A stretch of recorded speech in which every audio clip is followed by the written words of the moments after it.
Level 1. The free ticket.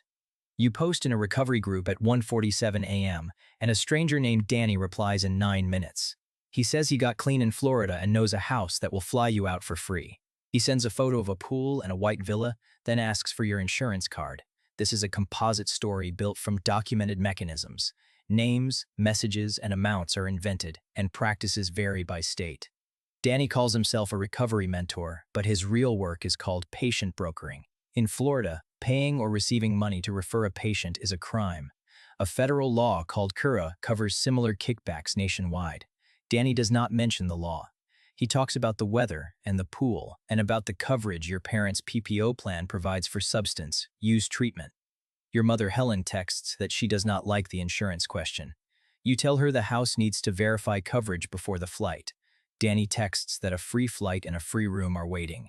His insurance contact already verified the coverage. You say yes. The request lands on Vera Lane's screen that night, and she works for the insurer as a fraud analyst. She sees a Florida address, a treatment code, and a policy with broad behavioral health coverage. She logs the request and moves on. Because she has seen this profile before, there is no claim to review. Yet, Helen drives you to the airport and asks if you are sure. You show her the pool photo, and she says it looks like a resort. You say that is the point, and the plane leaves at 6:10 a.m. The boarding pass is your first record, carrying your name and a free ticket. The destination was chosen by someone who never asked what you need. Danny greets you at baggage claim with a hug and a van. The van has tinted windows and a hand sanitizer dispenser, and Danny drives you past palm trees and stucco houses. Danny tells Taylor, "You're going to love it here. The house is free, the food is free, and the program is the best in the county. Just show up every morning and follow the schedule." The word free lands like a gift. You do not understand yet that the gift is the hook, the policy is the product, and the person holding your boarding pass is the broker. The van turns into a white gate and the gate closes behind you. Level 2. Liquid gold. The villa looks exactly like the photo. Palm trees, a pool, and a white fence. Your room has a bed, a locker, and a laminated schedule. There is no psychologist on the schedule and no therapist, only a cup. At 7:00 a.m., a man in a polo shirt taps your door. He tells Taylor, "Morning, cup on the table. The doctor ordered a test every day you are here, and the lab picks them up at noon. Everyone drinks the same water here, so there is no excuse for a bad sample. You fill the cup before you understand why it matters. The test goes to a lab affiliated with the house, and the lab files claims on your policy. In this arrangement, the house gets a kickback for every sample, reporting on the industry-described facilities, billing insurers $1,500 to $5,000 for a single advanced urine screen. A state release notes tests can cost as little as $5, depending on the type. You ask when the doctor arrives, and the manager says he signs off remotely. You ask when group therapy starts, and the manager says tomorrow at 9:00. The real schedule is the cup. Morning test, afternoon test, and an evening test on high reimbursement days. Helen texts every morning to ask if you ate and how group went. You do not tell her there is no group, and you tell her the food is good, which is true. Vera Lane opens the first explanation of benefits and sees one urine test billed at $1,700. Another claim for the same day is $2,100. She suspects the lab has a contract with the house, but she cannot prove it from one file. She flags the policy for review, and the payments keep moving. A former operator told a jury that the tests were liquid gold, and the phrase is precise. Every cup creates a claim, and every paid claim splits among the lab, the house, and the broker. The urine is not evidence of recovery. It is inventory. You have been sober for 9 days, and the house has already billed your policy heavily. It billed more than your parents paid for your last car. The manager smiles when the cup is full, because a full cup is a good morning. Level 3. The relapse machine. On night 11, you find a blue pill on your pillow, and you know what it is. You have bought the same pill before. You pick it up, your hands shake, and you drop it in the trash. In the morning, the pill is gone from the trash, and nobody mentions it. A roommate named Dante notices your hands. Dante tells Taylor, "I've been in 4 houses. The staff knows when the blue ones show up, and they never ask where they came from. Stay clean, and you're just a guest here. Relapse and you're a patient again," he says. You tell him he is paranoid. Why would a house want you sick? Because Relapse reopens the expensive part of the business, and a new detox admission restarts the billing cycle. Reports and court records describe operators who profited from this loop. In one criminal complaint, investigators alleged that an owner supplied residents with drugs. The goal was to keep relapsing patients billable. In a documentary account, a young man was put back on medication. Staff then withheld it so he would relapse. Helen calls the house line because your phone is in a locked drawer. The manager tells her you are in a new phase of care and she will hear from you on Sunday. He hangs up and books you into the affiliated detox. The detox has a medical director you never meet. It has a bed separated by a curtain and a daily rate that makes the manager smile. Vera Lane sees the new detox admission on the policy. She writes in the file that the account now carries a detox flag. She does not call you. She sends the alert to the Special Investigations Unit and waits for a second case. The manager says your test came back positive and you tell him it is impossible. He says, the lab is the lab. You are not being punished for failing. You are being promoted for failing. Because failure is what keeps the cycle billable. You leave detox with a paper bracelet and a new schedule. You are not better. You are more valuable. Level 4. The Sober Home Barracks. The van that takes you from detox is the same van that brought you from the airport. It stops at a house with a different name on the mailbox, Ocean View Recovery Residences. The room has 8 bunk beds, a broken ceiling fan, and one window that opens onto a wall. The villa sends your phone and $499 along to detox, and the new manager collects them at the door. He tells Taylor, phone and $499 stay with me until discharge, and that is the house rule. If you leave early, I will call your parents and tell them you relapsed. Nobody leaves a good program without a conversation, and nobody leaves with a phone in hand. You sign a form you do not read. Sober homes are often unlicensed housing rather than treatment programs, and state oversight varies. The house charges no rent because the owner makes money elsewhere. He earns from the lab for your urine and from the treatment center for your attendance. The broker also gets paid for keeping you in place. And every part of your day has a price tag. You are told to attend group, which is a room with a television and a folding chair. A staff member logs your attendance and bills the insurance for counseling. Reporting described a 15-minute group session billed at $250, followed by other services with their own line items. Nobody in the room talks about addiction, and the television is tuned to a courtroom show. Helen calls the house line because your phone is gone. The manager tells her you are doing great, and you call from his desk on the Sunday. He stands beside you the whole time. You say the food is good and the therapy is helping. You do not say that the therapy is a television show. The only locked door in the house is the one holding your wallet. You hang up, and the manager writes, family contact, on a clipboard. Somewhere, a billing clerk turns that contact into a service. Level 5. The Patient Auction. After 3 weeks, Danny texts at 1:58 a.m. that the house is closing its doors. A black sedan waits at the curb, and Danny is in the passenger seat. He says the new place has better insurance contracts. You ask why you are moving in the middle of the night, and he says the reimbursement rate changed. The new facility can bill more. Patient brokers move clients between affiliated facilities to keep claims flowing. Prosecutors describe the practice as treating patients like inventory. Reported compensation for a single referral runs from $500 to $5,000. One documentary subject said brokers recruited people with good insurance and received about $3,000 per enrolled client. Your file has a price, and you are not invited to see it. At the new facility, the intake nurse asks the same questions, and the lab uses the same cups. The doctor signs the same orders, and only the company name changed on the paperwork. Vera Lane sees the change because the claims keep landing under a new provider number. She now has 2 cases with the same residents and different 100 names, and she starts a spreadsheet.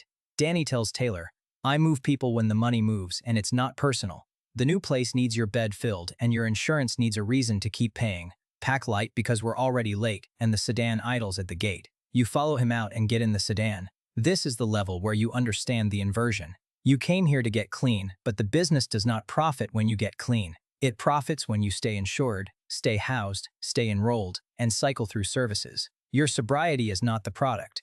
Your policy is the product, and you are the packaging. The sedan crosses the county line and you stop asking where it is going. The destination stopped mattering. Level 6. The Claims Ledger. Your parents start opening envelopes from the insurer, and the first bill is $12,000. The second is $31,000. By month 7, the explanation of GV benefits letters fill a shoebox. Your mother reads them with a calculator and a glass of wine. Most charges are paid by the policy, but deductibles and copays are not. They are piling onto your parents' cards. The coverage exists because of federal rules. The Mental Health Parity and Addiction Equity Act applies to group plans. Behavioral health to not get worse dollar limits than medical care. ACA plans include substance use treatment as an essential benefit. The law bans annual and lifetime dollar caps on those benefits. Reporters describe the loophole. A facility can keep billing as long as the care looks like care. The House exploits that open ledger with unbundling, and 1 week of supposed therapy becomes 100 line items. Group session, urine test, acupuncture, massage, family contact, and care coordination each get their own charge. Some line items describe services you did not receive. In one federal case, prosecutors said, "Good decisions, sober living, billed insurers more than $100 million." The charges were for unnecessary urine tests, and insurers paid about $31 million. Helen calls you at the house and reads a line item called patient monitoring.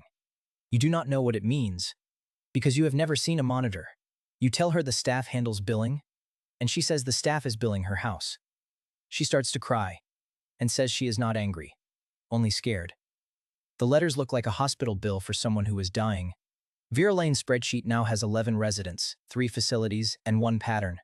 She sent it to the state attorney's office.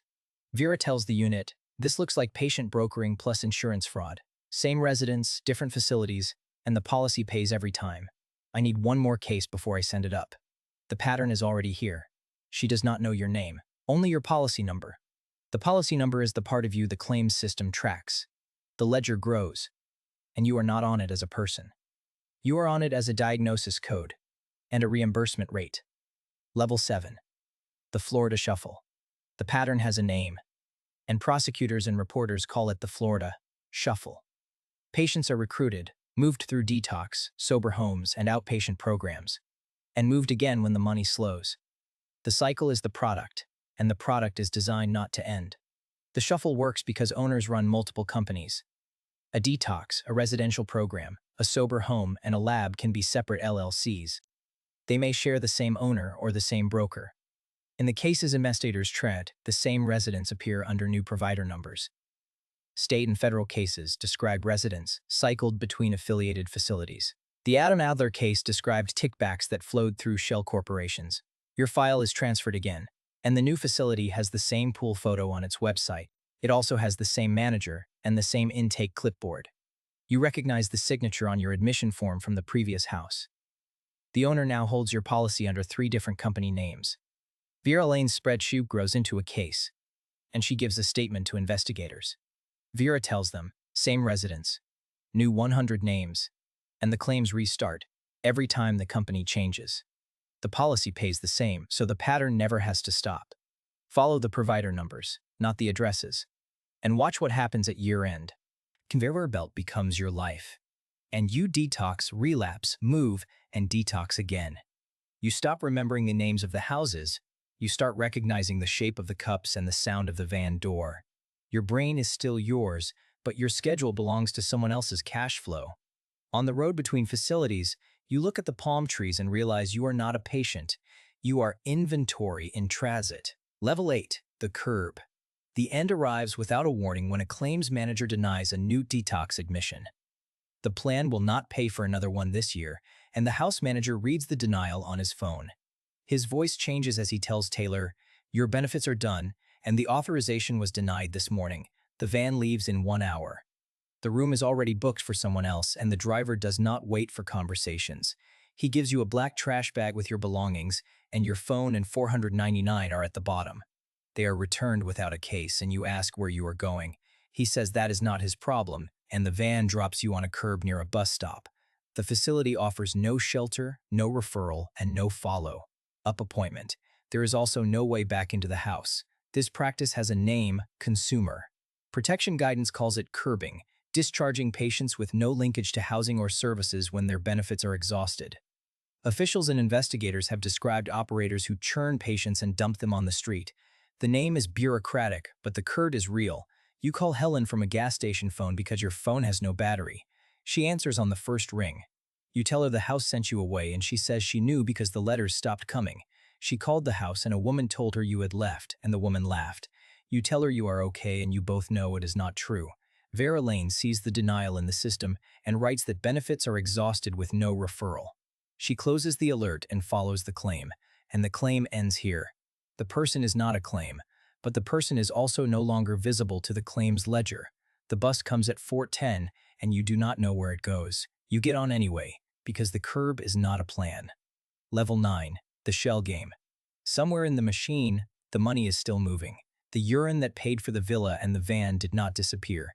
It moved through affiliated labs and shell corporations, and prosecutors say some of those flows were designed to look legitimate. In the Adam Adler case, the Attorney General said kickbacks for urine testing flowed through shell companies. They ended with a sober homeowner. In the Good Decisions case, prosecutors said one company billed insurers more than $100 million. It was paid roughly $31 million. Palm Beach County State Attorney Dave Ehrenberg created a Sober Homes Task Force. It made more than 120 arrests for patient brokering and insurance fraud. Federal and state cases have sent owners to prison. Kenneth Balinson, who ran Good Decisions, was sentenced to 6 years in federal prison for the scheme. Other cases are still moving through appeals and new trials. The arrests do not end the loop, because the pattern has no single building. It has an owner, a broker, a lab, a billing company, and a supply of insured people in pain. Investigators have found the same residents under new 100 names and the same websites under new company titles. The industry survives by changing its own paperwork. Vera Lane testifies in a deposition about the spreadsheet and describes the same residents, labs, and new names. The deposition is part of a case against a facility owner, and the owner's lawyers challenge every line. The legal fight is long, and the case file gets thicker than any treatment plan. You watch the news in a shelter lobby and see the task force arrests. A reporter stands outside a shuttered house, and you recognize the mailbox. Ocean View Recovery Residences. A sign on the door says the company has filed for bankruptcy. 2 weeks later, the same mailbox has a new name, Second Chance Recovery Homes. The money is hard to follow, the people are not, and the industry has already found the next policy. Level 10, the next ticket. Taylor dies on a sidewalk 2 miles from the bus stop. The medical examiner lists the cause as fentanyl toxicity. The case file notes that he had been in treatment 3 times in the past year. Helen identifies him at the county facility. She tells the intake clerk that his longest stretch in treatment was 11 days. The clerk writes the number into a report. The report does not mention the villa, the cups, or the van. It also skips the insurance policy that paid for all of them. The owner behind the new mailbox starts a website with the same pool photo. The same manager answers the phone. The new company does not need Taylor's name anymore, because it needs a new policy with an open ledger. It also needs a person who believes the free ticket. Vera Lane receives a new benefits verification request at 2:12 a.m. and she opens the file. She sees the same Florida address and treatment code, and the policy has broad behavioral health coverage. The name is not Taylor's, so she writes a note that the profile matches the closed case. She logs the request and moves on because the industry has already restarted. Helen finds the old boarding pass in a drawer and reads the destination. She remembers the morning at the airport. Helen tells the intake clerk, "He flew out on a free ticket, and I paid for it with the house. They told me he was getting better, and every letter they sent was a bill. I should have floored." Leaked from a VAR member. Think to the fine print. Danny's new account sends a message to a woman in a recovery group. The message says, "Hi, I saw your post. I got clean in Florida, and I know a place that will fly you out for free. Your insurance will take care of the rest. Say yes." She reads it twice, and she is tired, desperate, and insured. She types, "Yes." In Florida, treatment was never the product, because the policy was the product. The urine was the inventory and the person was the packaging. Taylor learned that the hard way, and the machine learned it again the next night. Share this video if it changed how you see a free ticket. Subscribe if you are new here, and ask the hard questions before you or someone you love boards that plane.